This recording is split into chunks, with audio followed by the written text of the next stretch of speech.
제2장 부자의 해결책. 아직도 답답한 마음을 주변에 푸념만 하고 있나요? 자신의 문제를 객관화하면 해결책이 보입니다. 부자의 행동 습관 이야기를 하기 전에 말해두고픈 두 번째 사항은 문제를 해결하는 방법입니다. 일단 행동을 시작하면 여러 가지 일이 일어나므로 문제 해결법도 알아두는 편이 좋습니다. 사실 이 방법은 저도 최근 들어 발견했습니다. 지금까지 저는 다양한 곳에서 상담을 해왔습니다. 그리고 그때마다 상담자들에게 가장 좋다고 여겨지는 방법을 알려주었습니다.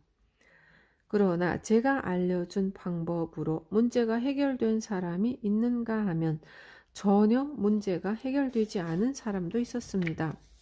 어떻게 이런 차이가 나게 된 걸까요? 그 이유는 제가 할 수 있다라고 생각한 일이라도 저의 방법을 안내받은 사람은 할 수 없는 경우가 있었기 때문이었습니다. 다시 말해 어떤 문제를 가진 사람에게 제가 생각하는 해결법을 알려주더라도 그 사람이 저의 조언을 반드시 실천할 수 있는 것은 아니라는 뜻입니다. 그래서 저는 다른 방법을 찾았고 실제로 이 방법을 써보았더니 효과 만점이었습니다. 이 방법을 쓰면 그 사람의 문제에 대한 해법이 백발백중 나오게 됩니다. 방법은 이렇습니다. 우선 누군가로부터 고민 상담을 받으면 그의 주변에 있는 몇몇 사람들에게 이런 문제를 해결하려는 사람에게 그 문제가 평생 발생하지 않을 수 있는 해결책은 무엇일까요? 라고 물은 뒤 각자의 대답을 듣습니다. 그리고 마지막으로 고민을 물어온 사람이 그 질문에 스스로 대답하게 합니다. 만약 당신이 다른 사람으로부터 똑같은 고민을 상담받는다면 이 문제가 평생 발생하지 않을 만한 해결책은 무엇일까요? 라고 묻는 거죠. 그러면 앞서 측근들에게서 다양한 의견이 나온 중 가장 좋은 대답이 그 사람의 입에서 나옵니다.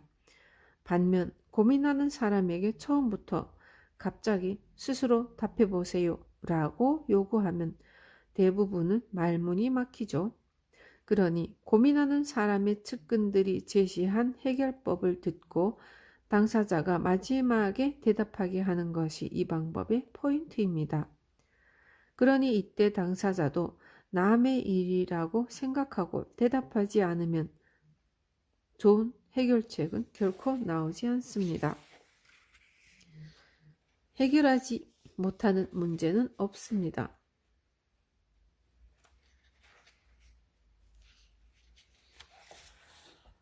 앞에서 설명한 방법으로 문제를 해결하면 어떤 이유로 좋은 해결책이 나올까요? 먼저 고민을 상담한 사람이 자신의 문제를 객관적으로 생각할 수 있다는 점을 꼽을 수 있습니다. 자신에게 발생한 문제는 아무래도 주관적으로 생각하게 되어 결국 감정적으로 치닫게 마련입니다. 따라서 어지간해서는 최고의 해결책이 떠오르지 않습니다. 그런데 이 방법을 쓰면 당사자가 제3자의 시점으로 문제를 볼 수 있고 주변 사람들의 조언이나 아이디어도 더해져서 최고의 해결책이 탄생합니다. 신이 우리에게 문제를 안겨준 이유는 그 사람의 정신을 성장시키기 위해서입니다. 따라서 해결책이 없는 문제는 절대로 나오지 않습니다. 그 사실을 가장 잘 아는 사람은 상담자 본인입니다. 또 이 방법의 좋은 점은 상담자 본인의 문제 해결뿐만 아니라 상담에 함께 참여했던 주변 사람들까지 정신적으로 성장한다는 것입니다. 상담자의 문제에 대해 저 혼자만 답해주면 주변 사람들은 남의 일처럼 들을 뿐이지만 우리도 답해야만 한다고 생각하면 주변 사람들도 그의 고민을 진지하게 듣게 됩니다. 따라서 타인의 문제가 자신의 문제처럼 여겨지며 해결법을 생각하는 동안 그들 자신도 깨달음을 얻게 됩니다. 그 방법은 굳이 제가 없더라도 쓸 수 있고 주변 사람들의 정신을 성장시키면서 문제도 해결하는 효과가 있습니다. 문제에 대해 생각하는 습관을 들이세요. 어떤 사람에게 좋은 남편일수록 빨리 죽는데요 라고 이야기했더니 그럼 우리 남편은 빨리 죽겠네요 라고 걱정했습니다. 좋은 남편이 빨리 죽는다는 이야기에 그 사람이 걱정했던 이유는 다음과 같습니다. 예컨대 아내가 밖에서 불쾌한 일을 겪었다고 칩시다. 그녀의 남편은 아내에게 그건 당신 잘못이 아니야 라고 따뜻한 위로를 해주겠죠. 좋은 남편이니까요.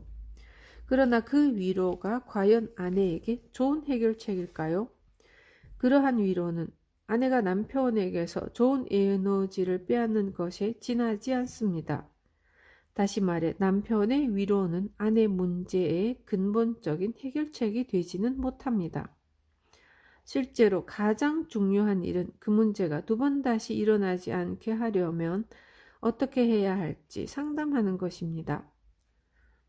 가령 아내가 누군가에게 불쾌한 말을 들었다면 그 사람에게 그런 말을 하지 마세요 라고 경고하거나 아내가 두 번 다시 그런 일을 겪지 않도록 해결책을 알려주는 편이 아내의 정신적 성장을 도울 수 있습니다. 그러니 고민을 잠자코 들어주는 남편은 참된 의미로 좋은 남편은 아닙니다. 그보다 두 번 다시 이런 일을 겪지 않으려면 어떻게 해야 할지 둘이서 생각해보자 라고 말하는 남편이 좋은 남편입니다. 인간의 뇌는 쓰지 않는 부분은 점점 퇴화합니다. 반면 쓰는 부분은 점점 단련되죠. 그러므로 문제에 대해 생각하는 습관을 들이면 실제로 자신에게 문제가 일어났을 때 곧바로 대처할 수 있게 됩니다. 문제는 공유할 수 있습니다. 동정만으로는 해결책이 나오지 않습니다. 문제의 공유란 그 문제를 통해 함께 정신을 성장시키는 것입니다. 남의 고민을 들을 때 단지 푸념을 들어주기만 하면 된다고 생각하는 사람들이 많은데 그러나 푸념하는 사람은 하고 싶은 말을 전부 내뱉어서 마음이 상쾌해질지 몰라도 듣는 쪽은 상당한 에너지를 빼앗깁니다. 상대의 푸념을 들어줄 때 두 번 다시 그런 일이 일어나지 않으려면 어떻게 해야 할까? 라는 관점으로 상대의 이야기를 들으면 서로가 깨달음을 얻을 수 있습니다. 말하는 사람과 듣는 사람 모두가 함께 성장할 수 있다면 더할 나위 없겠죠. 가장 좋은 해결책은 이미 당신의 마음속에 있습니다. 저의 제자가 되어 성공한 사람들 중 많은 이들이 저와 한 번도 만난 적이 없습니다. 어떻게 이런 일이 가능하냐고요? 그들은 저와 만나지는 않았으나 저의 책을 읽거나 CD를 들으며 저의 가르침을 배우고 자신의 문제에 대해 히토리 씨라면 이 문제를 어떻게 해결할까? 라고 생각했기 때문입니다.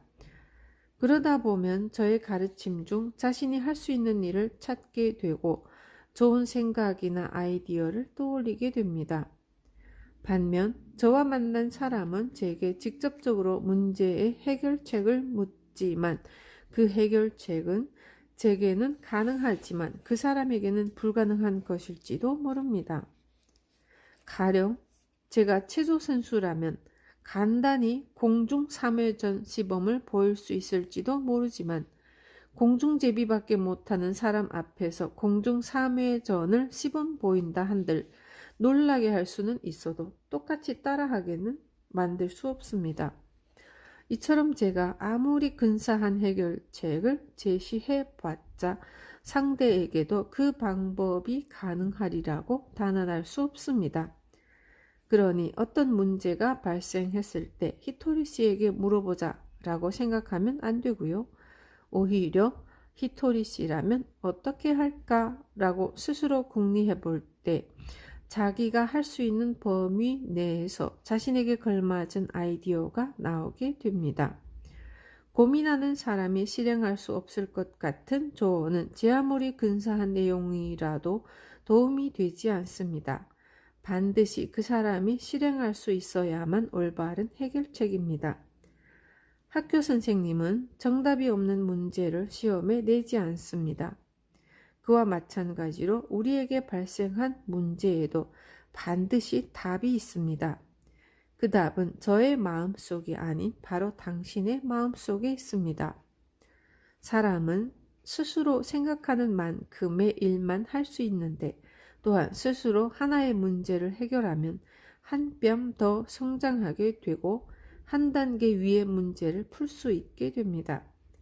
당신에게 주어진 문제에 가장 좋은 해결책을 가진 사람은 바로 당신입니다. 그리고 당신에게 주어진 문제는 반드시 당신이 해결할 수 있는 범위 내에서만 나옵니다. 결과보다 답을 이끌어내는 과정이 중요합니다.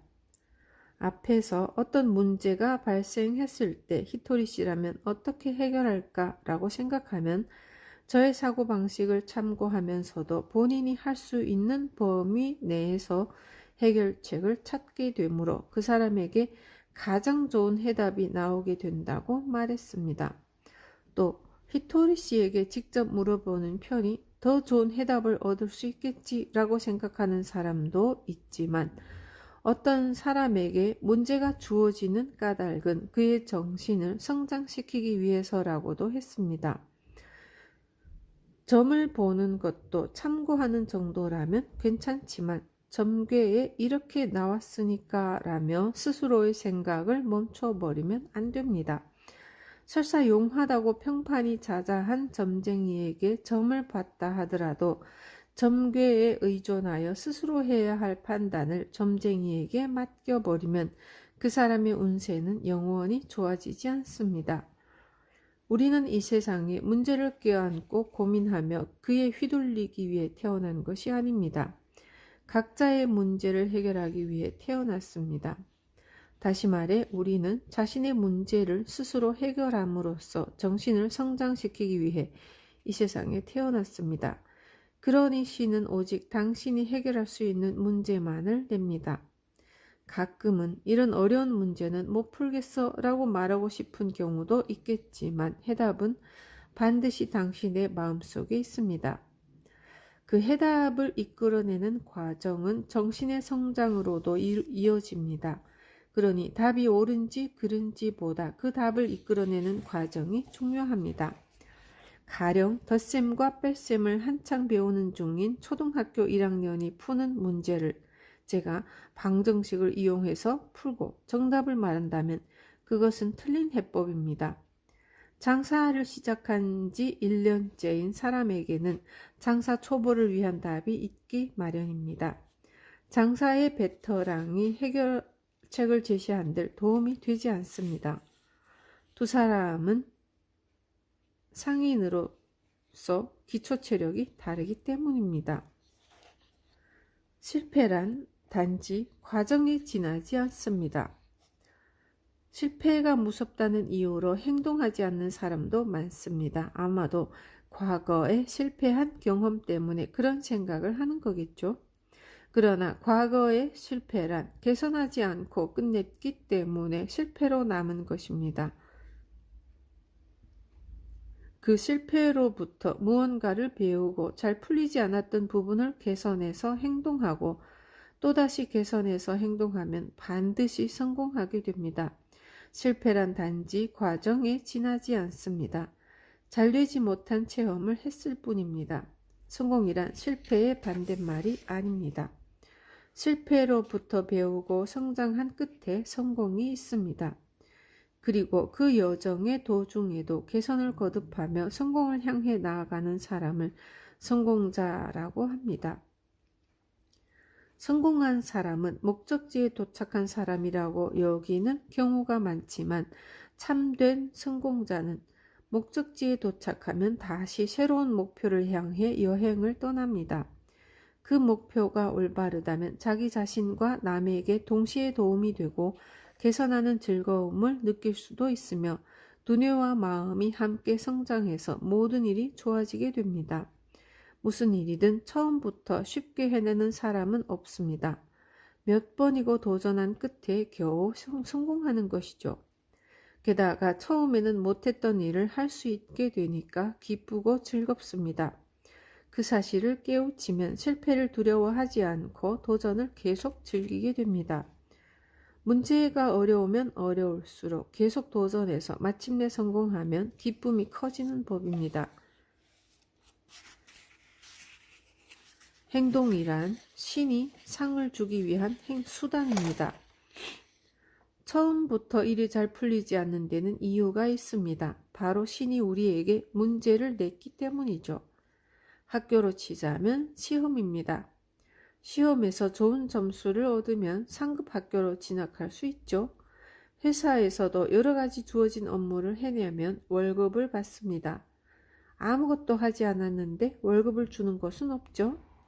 아무것도 하지 않았는데 칭찬해 주는 사람이나 회사도 없고요. 다시 말해 문제를 해결해야 상을 받을 수 있습니다. 행동이란 신이 상을 주기 위한 수단입니다. 회사에서 월급을 받으려면 일을 해야 하는 것과 마찬가지로 학교에서도 좋은 대학에 들어가고 싶다면 그 전에 공부를 해야 합니다.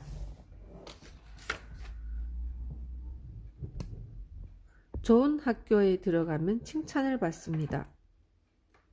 아이는 칭찬을 받기 전에 공부라는 노력을 합니다. 이처럼 어떤 일이든 우선은 행동을 해야 비로소 상을 받습니다.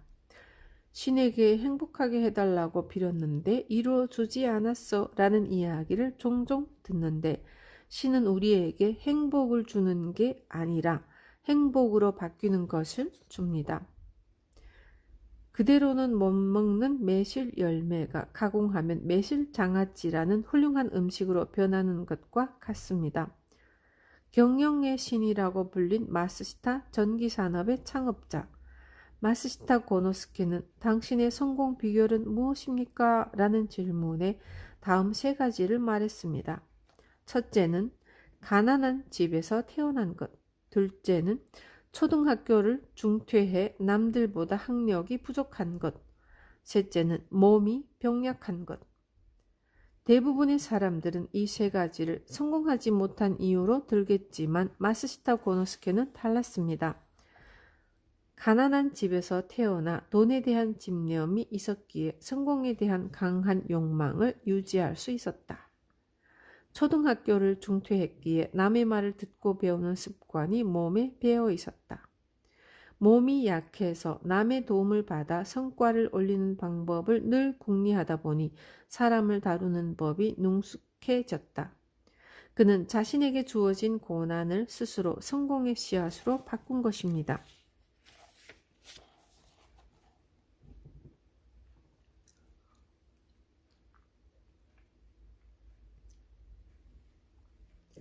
작심삼일도 계속 이어가면 성공할 수 있습니다.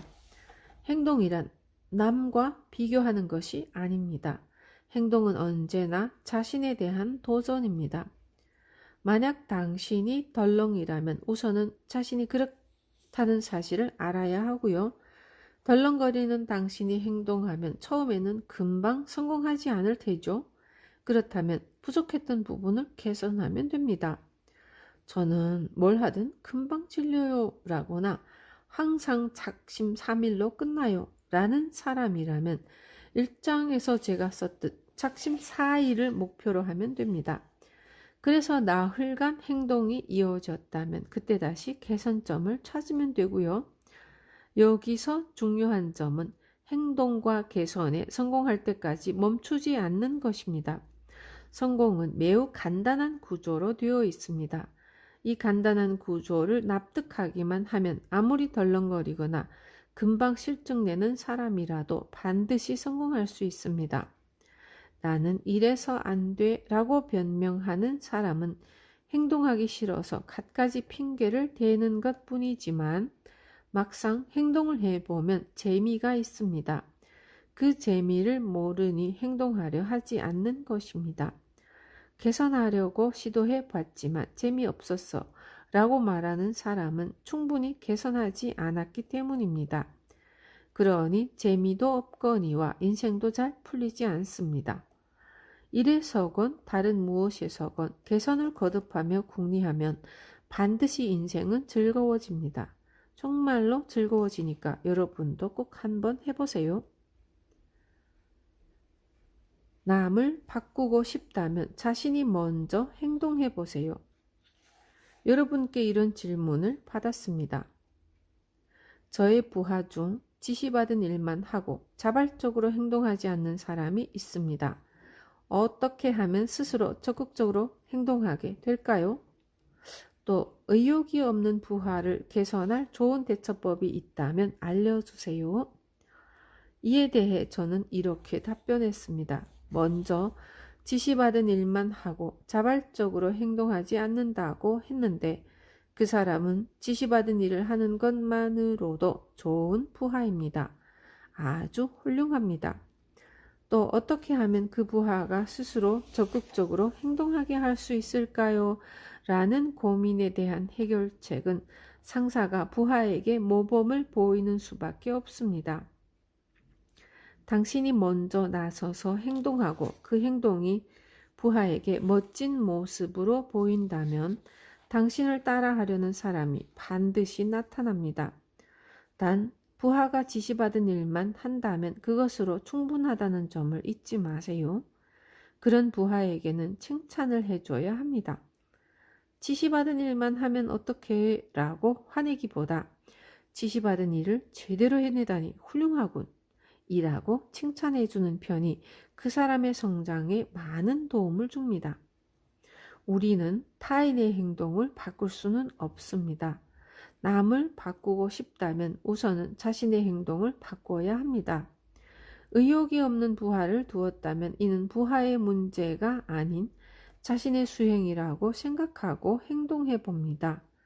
의욕이 없는 부하라도 당신을 잘 따라준다면 그 다음엔 말하는 방식이나 업무 지시 방법 등을 연구해서 부하 직원의 의욕을 고취시키는 방향으로 당신의 행동을 개선해 나가면 됩니다.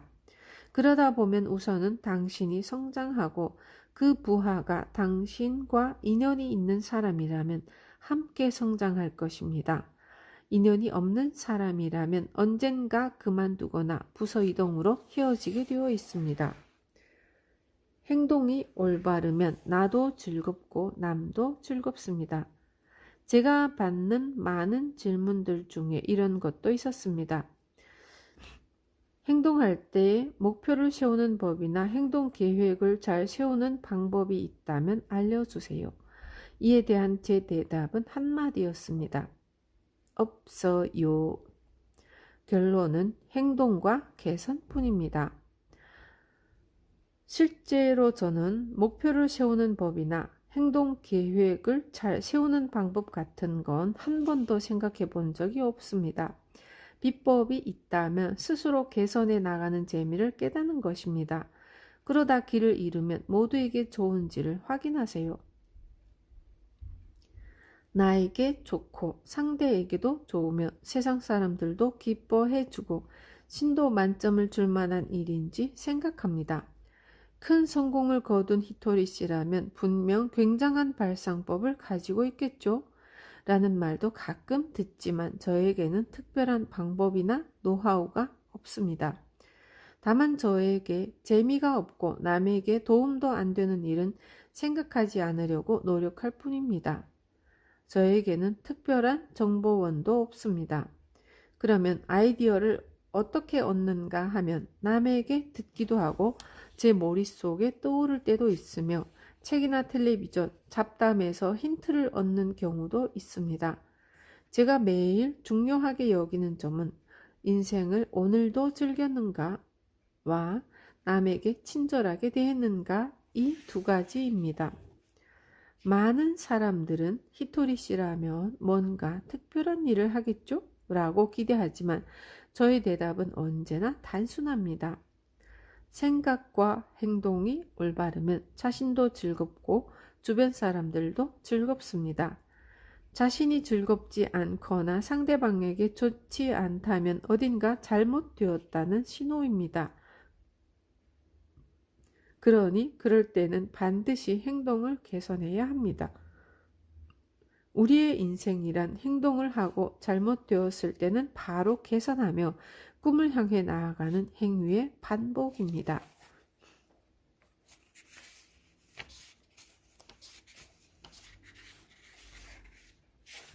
제자가 된다는 것은 스승의 사고방식을 익히는 것입니다. 성공하고 싶다면 히토리 씨에게 방법을 가르쳐 달라고 하자가 아니라 히토리 씨라면 어떻게 행동할까? 라고 생각해 보세요.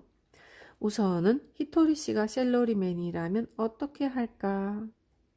혹은 히토리 씨가 주부라면 어떻게 할까? 라고 생각해 보세요.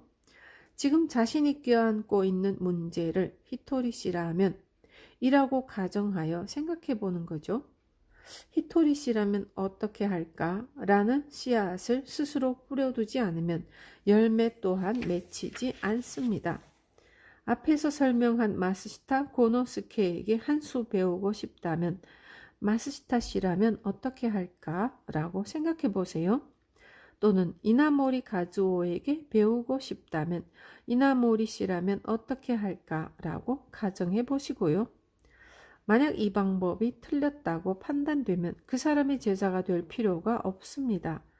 누군가의 제자가 된다는 건 그 사람의 사고방식을 익히는 것이니까요. 그러나 그 사람이라면 어떻게 할까라고 생각해 보지 않은 채 행동하면 결국 자기 생각대로만 행동하게 됩니다. 그리고 지금껏 성공하지 못한 자신의 생각대로 행동한들 잘 될 가능성이 매우 낮습니다.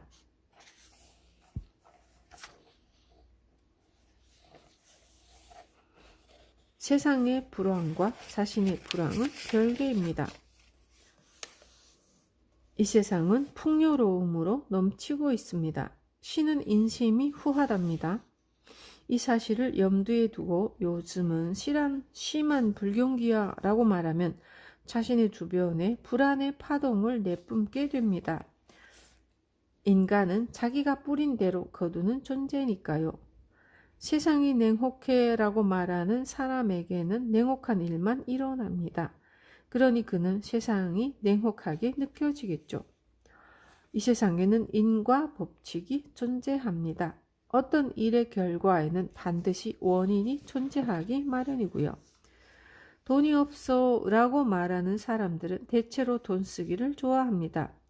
그래서 있는 대로 써대니 돈이 남아나지 않습니다. 저금을 좋아하는 사람에게는 반드시 모아둔 돈이 있습니다. 세상의 불황과 당신의 불황은 별개의 문제입니다. 그런데 돈이 없는 이유에 대해 요즘 세상이 불황이니까 라고 변명하기 시작하면 불황이니 어쩔 수 없지 라고 단정 짓고 스스로 노력하지 않게 됩니다. 이렇게 해서는 결코 일이 풀리지 않죠. 우리에게 주어진 문제는 어떤 문제라도 반드시 해결할 수 있습니다. 부모와 자식은 각자 성장합니다. 예전에 어떤 사람이 딸이 수험 공부 때문에 신경질적이고 거칠게 변했어요. 어떻게 하면 좋을까요? 라며 고민을 상담해 왔습니다. 실제로 이런 상담은 아주 흔합니다. 아무리 자기 자식이라도 해줄 수 있는 일과 해줄 수 없는 일이 있는 법이죠. 아이를 안락한 집에서 살게 해주거나 삼시세끼를 먹여줄 수는 있어도 아이의 행복까지 부모가 모두 책임질 수는 없습니다. 그러므로 저는 따님에게는 따님 스스로 정신적으로 성장할 수 있는 몫이 있으니까 당신은 당신의 정신적 성장에 대해 고민하세요 라고 조언하지만 대다수의 사람들은 이를 실행에 옮기기 어려워합니다. 많은 부모들은 자식에게 간섭하는 것이 사랑이라고 생각하지만 사실은 그렇지 않습니다. 가족이라는 그룹은 누구 한 사람이라도 정신적으로 성장하여 파동이 바뀌면 나머지도 똑같이 바뀌게 되어 있습니다. 그런데 부모가 스스로 변화려 하지 않고 아이만 변화시키려고 하니 그 방법이 잘못되었다는 사실을 깨닫게 하기 위해 힘겨운 일들이 연달아 일어나는 것입니다. 딸은 나름대로 배우고 있습니다. 그런 시기니까요. 그러니 부모는 딸을 믿어주면서 자신의 정신을 성장시키는 일에 힘써야 합니다. 석가모니는 인류 중 한 명, 자기 자신만이라도 깨달음을 얻고자 했습니다. 그 결과 많은 사람을 구원할 수 있었죠. 만약 석가모니가 스스로 깨치기 전에 남을 깨우쳐 주려 했다면 자신의 깨달음에 도달하지 못한 채 시끄러운 동네 아저씨로 끝났을지도 모릅니다. 아무리 가족이라고 해도 딸에게 해당되는 정신적 성장의 몫이 따로 있습니다. 그리고 부모에게도 그에 맞는 정신적 성장의 몫이 있죠. 어떤 문제에 대해 머리를 맞대고 생각하는 일은 매우 중요합니다. 왜냐하면 그 과정에서 모두 함께 정신적으로 성장할 수 있기 때문입니다. 많은 사람들이 자신은 바꾸지 않은 채 상대를 바꾸려 합니다. 그러면 신의 법칙에 위배되므로 일이 잘 풀리지 않습니다. 그러니 모두 이 문제를 통해 정신적으로 성장하면서도 같은 일이 다시는 발생하지 않게 하려면 어떻게 해야 할까에 대해 함께 궁리해야 합니다. 그러면 모두의 정신이 함께 성장하게 됩니다. 사랑은 결국 용서입니다. 우리는 행복해지기 위해 태어났습니다. 행복해지는 것은 권리가 아닌 의무입니다. 그런데도 행복해지지 않는 사람들이 주변에 많습니다. 왜냐하면 그들은 스스로의 정신을 성장시키기 위해 이 세상에 태어났음에도 불구하고 남을 우선시했기 때문입니다. 어떤 면에서 보면 이와 같은 행동이 올바른 태도처럼 느껴질지도 모르지만 사실 그 사람은 게으름을 피우고 있는 것입니다. 우리는 각자가 스스로의 정신을 성장시켜야 합니다. 정신의 성장이란 무엇입니까? 라고 묻는다면 그것은 사랑입니다. 사랑이란 무엇입니까? 라고 묻는다면 그것은 용서입니다. 그러므로 한심한 자신을 용서해야 합니다. 내게 심술 굳게 군 사람을 용서해야 하고요. 그렇게 주변 사람부터 용서를 해나가다 보면 점점 마음의 때가 벗겨지게 됩니다. 사랑한다는 것은 무엇입니까? 라고 묻는다면 그 답은 자신을 용서하는 것, 용서할 수 없는 사람을 용서하는 것, 나와 삶의 방식이 다른 사람을 용서하는 것, 사고방식이 다른 사람을 용서하는 것입니다. 용서할 수 없는 사람이 나타나면 그를 용서하지 못하는 자신을 용서해야 합니다. 그렇게 용서하고 또 용서하다 보면 점점 정신적으로 성장해서 인간은 신에 가까워지게 됩니다.